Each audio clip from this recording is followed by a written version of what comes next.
Hi friends, welcome to சமையலே சுவாசம். இன்றைக்கி நம்ம சுரைக்காயை வச்சு ஒரு கிரேவி ரெசிபி தான். இது சுரைக்காய் குழம்புன்னு கூட சொல்லலாம். இது சாதம், சப்பாத்தி, இட்லி, தோசை எல்லாத்துக்குமே எடுத்துக்கலாம். ரொம்ப டேஸ்டியாகவும் இருக்கும், ஹெல்த்தியாகவும் இருக்கும். இந்த சம்மருக்கு நீர்ச்சத்து நிறைந்த காய்கறிகள் எல்லாமே அதிகமாக எடுத்துக்கோங்க. இதில் சுரைக்காய் உடம்புக்கு ரொம்ப நல்லது. நான் இன்றைக்கி ஒரு முழு சுரைக்காவை பாதியாக கட் பண்ணிக்கிட்டேன். பாதி சுரைக்காய் மட்டும்தான் இந்த கிரேவிக்கு நான் யூஸ் பண்ண போகிறேன். மீதியை எடுத்து வச்சிடலாம். இப்போ நம்ம சுரைக்காயில் மேலே இருக்க தோல்லாம் பீலர் வச்சு ரிமூவ் பண்ணி எடுத்துடலாம். அந்த மாதிரி ரிமூவ் பண்ணி எடுத்துக்கோங்க. இது பிஞ்சு சுரைக்காயாக இருக்கிறதுனால உள்ளே இருக்க விதை எதுவுமே எடுக்க வேண்டாம். இந்த மாதிரி குட்டி குட்டி பீசஸாக கட் பண்ணி எடுத்து வச்சுக்கோங்க. இந்த சுரைக்காய் கிரேவிக்கு ஹைலைட்டாக நம்ம என்ன பண்ண போகிறோன்னா, மசாலாஸ்லாம் வறுத்து அரைச்சி ஃப்ரெஷ்ஷாக வறுத்து அரைச்சி வைக்கும்போது ரொம்ப டேஸ்ட்டாக இருக்கும். அதனால் வறுத்து அரைச்சி வைக்க போகிறோம். அதுக்கு நான் 1 ஸ்பூன் அளவுக்கு வரமல்லி ஆட் பண்ணிவிட்டு லைட்டாக வறுத்து கொடுத்துட்டேன். ஸ்டவ் சிம்லேயே வச்சுக்கோங்க, இல்லைனா கருகிடும். 1/2 ஸ்பூன் அளவுக்கு துவரம்பருப்பு, 1 ஸ்பூன் அளவுக்கு கடலைப்பருப்பு ஆட் பண்ணிக்கோங்க. 1 ஸ்பூன் அளவுக்கு வரமல்லி ஆட் பண்ணியிருக்கோம். 1/2 ஸ்பூன் அளவுக்கு துவரம்பருப்பு, 1 ஸ்பூன் அளவுக்கு கடலைப்பருப்பு ஆட் பண்ணிவிட்டு சிம்மில் வச்சு லைட்டாக கலர் மாறுற அளவுக்கு வறுத்து கொடுத்துக்கலாம். நெக்ஸ்ட் இது கூட காரத்துக்கு ரெட் சில்லி ஆட் பண்ணிக்கலாம். ரெட் சில்லி ஒரு 6லேருந்து 7 ரெட் சில்லி அளவுக்கு இது கூட ஆட் பண்ணிக்கோங்க. உங்கள் காரத்துக்கு ஏற்றாவில் சில்லிஸ் கூட குறைச்சலாக ஆட் பண்ணிக்கலாம். இது கூட 1/2 ஸ்பூன் அளவுக்கு உளுந்தம்பருப்பு ஆட் பண்ணிக்கோங்க. கருப்பு உளுந்து ஆட் பண்ணியிருக்கேன். 1 கைப்பிடி அளவு கறி லீவ்ஸும் இது கூட ஆட் பண்ணிக்கோங்க. நெக்ஸ்ட் 1 ஸ்பூன் அளவுக்கு நிலக்கடலை பருப்பு, 1/2 ஸ்பூன் அளவுக்கு கசகசா, பட்டை, கிராம்பு இது எல்லாமே இது கூட ஆட் பண்ணிக்கலாம். இது எல்லாமே ஆட் பண்ணி பண்ணும்போது மட்டன் டேஸ்ட்டில் சூப்பராக இருக்கும். கண்டிப்பாக நீங்கள் இதே மாதிரி ட்ரை பண்ணி பாருங்கள். இந்த மாதிரி நல்லா வதக்கி கொடுத்துக்கோங்க. சிம்மில் வச்சு நல்லா வதக்கி கொடுத்தாச்சு. இது கூட 1/2 ஸ்பூன் அளவுக்கு சோம்பு ஆட் பண்ணிக்கலாம். 1/2 ஸ்பூன் அளவுக்கு சீரகம் ஆட் பண்ணிக்கோங்க. 1/4 ஸ்பூன் அளவுக்கு மட்டும் வெந்தயம் ஆட் பண்ணிக்கலாம். வெந்தயம் அதிகமாக ஆட் பண்ண வேண்டாம். 1/4 ஸ்பூன் அளவுக்கு மட்டும் ஆட் பண்ணிக்கோங்க. 1/2 ஸ்பூன் அளவுக்கு மிளகும் இது கூட ஆட் பண்ணிக்கலாம். ஆட் பண்ணிவிட்டு சிம்மில் வச்சு லைட்டாக மணம் வர வரைக்கும் கருக விடாமல் வதக்கி கொடுத்துக்கோங்க. ஃபைனலாக இது கூட 1 சில் அளவுக்கு மட்டும் தேங்காய் எடுத்து அதை சின்ன சின்ன பீசஸாக கட் பண்ணி வச்சுருக்கேன். அதையும் இது கூட ஆட் பண்ணிக்கலாம். தேங்காய் ஆட் பண்ணிவிட்டு அதிக நேரம் வறுத்து கொடுக்கணும்னு தேவையில்லை. லைட்டாக வறுத்து கொடுத்துட்டு நம்ம இப்போ ஸ்டவ் ஆஃப் பண்ணிவிட்டு ஆற வச்சு ஒரு ட்ரை மிக்ஸி ஜாருக்கு மாற்றி அரைச்சி எடுத்துக்கலாம். இந்த மாதிரி ஆறவும் நம்ம பவுடராக அரைச்சி எடுத்துக்கலாம். இந்த அளவுக்கு பவுடராக அரைச்சி எடுத்துக்கோங்க. நீங்கள் இதை அதிகமாக கூட அரைச்சி ஃப்ரிட்ஜில் ஸ்டோர் பண்ணி கூட வச்சுக்கலாம். 1 மாதம் அளவுக்கு கெடாது.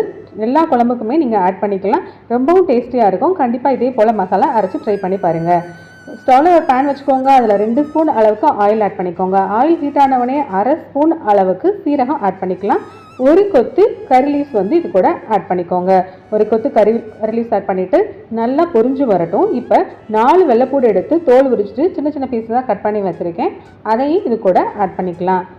வெள்ளைப்பூடு நல்லா வதங்கி வரட்டும். இதுக்கு நான் இன்றைக்கி சின்ன வெங்காயம் ஆட் பண்ண போகிறேன். 1 கைப்பிடி அளவு சின்ன வெங்காயம் தோல் உரிச்சிட்டு கழுவி எடுத்து வச்சுருக்கேன். அதையும் இது கூட ஆட் பண்ணிக்கலாம். சின்ன வெங்காயம் ஆட் பண்ணி பண்ணும்போது உடலுக்கு ரொம்பவுமே குளிர்ச்சியை கொடுக்கும். ரொம்பவும் நல்லதும் கூட. நீங்கள் இதே போல் ட்ரை பண்ணி பாருங்கள். 2 பெரிய சைஸ் தக்காளி எடுத்துக்கோங்க. அதையும் இது கூட ஆட் பண்ணிக்கலாம். நம்ம புளி எதுவுமே ஆட் பண்ணிக்க போகிறதில்ல. அதனால் தக்காளியே கொஞ்சம் அதிகமாக இது கூட ஆட் பண்ணிக்கலாம். தக்காளி ஆட் பண்ணிவிட்டு தக்காளி வெங்காயம் நல்லா வதங்குற அளவுக்கு வதக்கி கொடுத்துக்கோங்க. இது கூட தேவையான அளவு சால்ட்டும் நம்ம இந்த ஸ்டேஜ்லேயே ஆட் பண்ணிக்கலாம். சால்ட் ஆட் பண்ணிவிட்டு தக்காளி நல்லா மசிஞ்சு வர அளவுக்கு ஒரு 5 to 10 மினிட்ஸ் நல்லாவே வதக்கி கொடுத்துக்கோங்க. தக்காளி நல்லா வதங்கி வந்துடுச்சு. இப்போ நம்ம கட் பண்ணி வச்சுருக்கிற சுரைக்காயை இது கூட ஆட் பண்ணிக்கலாம். சுரைக்காய் வாரத்தில் 1 நாள் கண்டிப்பாக எடுத்துக்கோங்க. இந்த சம்மருக்கு நம்ம உடலில் நீர்ச்சத்து அதிகமாக லாஸ் ஆகும். அதனால் நம்ம பாடியை நல்லா ஹைட்ரேஷனாக வச்சுக்கிறதுக்கு இந்த சுரைக்காய் ரொம்பவுமே ஹெல்ப்ஃபுல்லாக இருக்கும். கண்டிப்பாக இதே போல் ட்ரை பண்ணி பாருங்கள். இது கூட நம்ம அரைச்சி வச்சுருந்த மசாலா ஆட் பண்ணிக்கலாம். சுரைக்காய் நல்லா வதங்கி வரவும் நம்ம அரைச்சி வச்சுருந்த மசாலாவை ஆட் பண்ணிவிட்டு நல்லாவே மசாலா சுரைக்காயோட கோட்டாகிற மாதிரி மிக்ஸ் பண்ணி கொடுத்துக்கோங்க. ஸ்மெல்லே சூப்பராக இருக்கும். அவ்வளோ டேஸ்ட்டாக இருக்கும் இந்த மசாலா அரைச்சி இந்த சுரைக்காய் கிரேவி பண்ணும்போது. நல்லா வதக்கி கொடுத்துட்டு இப்போ நம்ம குழம்புக்கு தேவையான அளவு வாட்டர் வந்து இது கூட ஆட் பண்ணிக்கலாம். நான் இன்றைக்கி 1.5 டம்ளர் அளவுக்கு வாட்டர் வந்து ஆட் பண்ணிக்க போகிறேன். அதிக நேரம் வந்து சுரக்காய் வேகணுன்ற அவசியம் இல்லை, டக்குன்னு வெந்து வந்துடும். அதனால் வாட்டர் வந்து 1 டம்ளர் அளவுக்கு மட்டும் ஆட் பண்ணால் போதும். அரை சுரக்காய் எடுத்திருக்கேன், அதுக்கு நான் 1 டம்ளர் அளவு வாட்டர் ஆட் பண்ணுறேன்.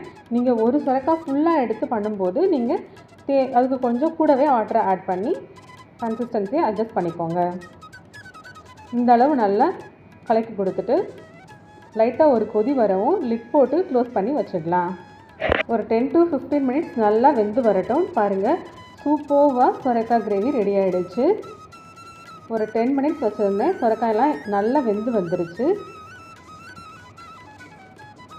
இதை நம்ம சாதத்துக்கு, இட்லி, தோசை, ஈவன் சப்பாத்தி கூட வச்சு சாப்பிட்லாம். ரொம்ப டேஸ்டியாக இருக்கும். நம்ம நான்வெஜ்ஜில் குழம்பு பண்ணுவோம்ல, அந்த டேஸ்ட்டில் இருக்கும். சூப்பராக இருக்கும். கண்டிப்பாக வீட்டில் ட்ரை பண்ணி பாருங்கள். ஃபைனலாக புதினா ஆட் பண்ணிவிட்டு ஸ்டவ் வந்து ஆஃப் பண்ணிடலாம். இந்த ரெசிபி உங்களுக்கு பிடிச்சிருந்துச்சுன்னா மறக்காமல் நம்ம சேனலை லைக் அண்ட் சப்ஸ்கிரைப் பண்ணி வச்சுக்கோங்க. வேறு ரெசிபியோட நாளைக்கு நான் உங்களை மீட் பண்ணுறேன். Thank you friends.